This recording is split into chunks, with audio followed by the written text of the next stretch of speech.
very good evening, dear Toastmasters and friends. Good evening. Is my nose too long? This was a question that popped in my mind when I was reading a comment a friend posted on Facebook on my picture. Two words, your nose, with an exclamation. Just 2 words, and in the following days, I had 100 different interpretations of that word, of those words, running in my head. Your nose! Your nose! Your nose! My nose what? Too long, too short, too bony, too funny, what? And ever since that time, I've always been a little shy about my nose.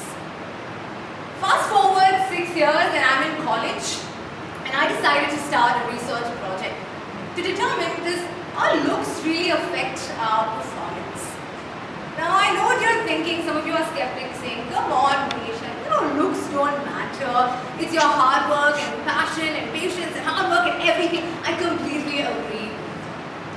But somewhere in the back of your head and in the back of mine too, there's just a little question, what if? So I decided to take that plunge. My team and I interviewed approximately 450 participants. Now they range from different, backgrounds. I had fruit vendors, I had gardeners, I had construction workers, I spoke to nurses and doctors and teachers and scientists and lawyers and Toastmasters and a whole lot of people. And you would be surprised to know that out of those participants, each and every single person had one particular aspect about their physical appearance that they weren't too crazy about and perhaps even wanted to change. Now, I'm shocked. I thought I was the only one who had a problem with my nose and everybody else was perfect. Turns out it wasn't that way.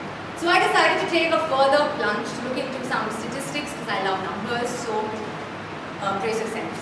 Every single day, nearly 100,000 people across the world Google, am I ugly? And what they're essentially doing is, they are handing power over to a stranger to decide for them. And you wouldn't even believe the kind of comments. It could range from, hell yeah, you're ugly, to go kill yourself, or oh my god, you're giving me an eyesore. And the recipients of these comments were 9, 10-year-old little girls and little boys. Imagine receiving that in front of your computer screen. Isn't that easy, is it?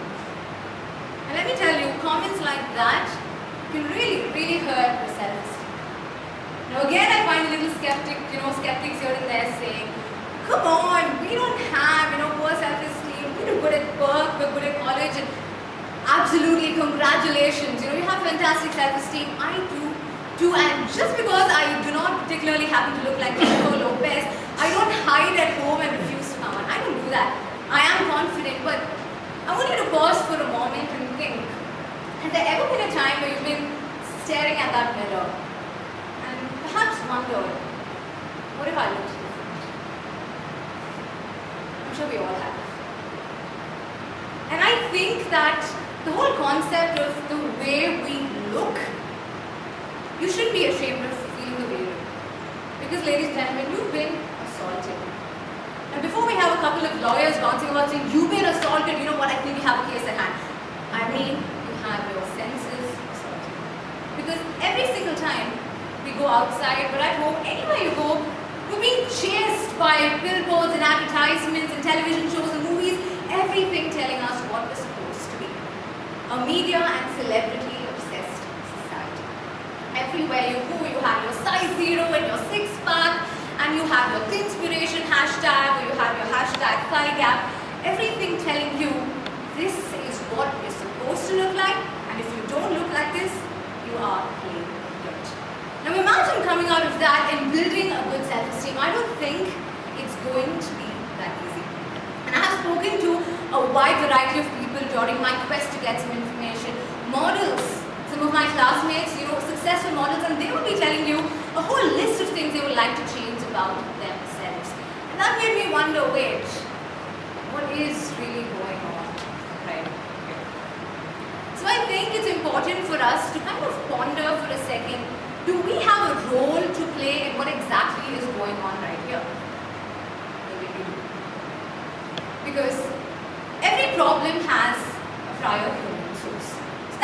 today I would like to urge you to do something about it, because that's the philosophy that I live by. You come with a problem, you create a solution.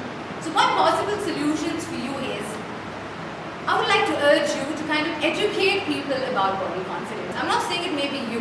It may be your son, it may be your daughter, it may be somebody around you who isn't that sure about themselves. Try waiting for a second and probably telling them that maybe it doesn't matter. Because that's what my mother told me as well. And I came across a little more studies that revealed to me that my mother was lying. Because I remember going to her when I was a kid telling her, oh my god, my teeth, I want braces, I don't want braces, I have a long nose, I don't have enough hair on my head. And she would tell me, you are a beautiful princess, but looks don't matter. But then I came across some studies that revealed that sometimes they do matter. Because you have people who are more confident about their looks, they are 3 times more likely, and this is studies I quote, to get selected in an interview. They are 2 times more likely to be successful with their new clients, and perhaps even get a nod from their boss when they want a raise. So what I'm essentially trying to say is that if the ladies out here do not look like Jennifer Lopez, and if the guys don't look like Patrick Dempsey, please cover your heads with a plastic bag and kindly do not get out of your house. Is that what I'm saying? No. Not quite. If you are listening carefully to me, have you been listening carefully? Yes. It's a caveat. The trick is not exactly what you look like. It's what you think you look like. And I think we can psych ourselves up, but let's not kid ourselves. Because we really are beautiful. And I think that the way we fashion our thoughts can have a negative, pervasive effect. So I want you to do something for me right now.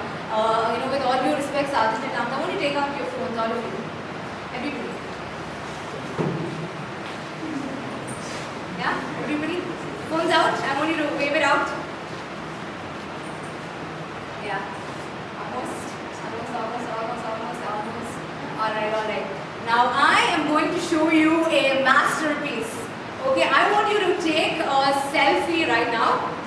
I know some of you are grinning, saying, oh, what am I doing? I want you to take a selfie. I want you to give the best pose you can. Some of you can pout, some of you can frown. And since you don't, all of you, everybody, you can come. You have a phone with you? Yes? Okay, awesome. So have you done on the count of 3, 2, 1, cheese! Right, okay. So I want you to look at that photo in your hand and tell yourself, that is a work of beauty. Okay, that is. Each and every one of you, this is a work of beauty, and don't ever let anybody tell you any different. I want you to remember, when we were 2 years old, I remember, hopping around, trying to get a sense of gravity and, looking at the mirror and absolutely loving my reflection and giving myself those wet kisses. What happened to those 2-year-olds? So I think that it's time today to shed all our inhibitions and remind yourself that you, each and every one of you out here is an absolute masterpiece. And I think it's about time that we fall in love with ourselves again, long nose or not. Thank you very much. Back to you.